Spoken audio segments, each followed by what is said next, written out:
Anyone can ride, but only the intrepid can be great.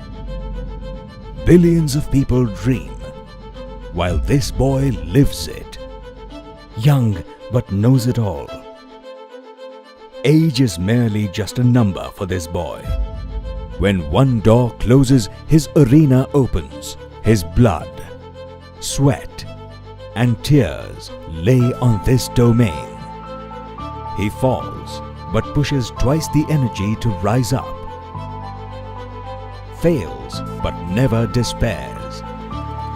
Where imagination ends, his story begins. He's young, ambitious, passionate, and all ready to aim the horizon. His scars don't remind him of the tragedy, but his achievements. He leaves his trail for mortals to follow. His soul breathes in the dust.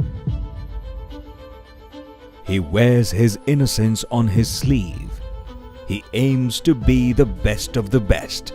He truly is a reincarnated prodigy. He fights it out. He forbids any pensive thoughts, just bliss and blithe. For him, races are the celebration of his training.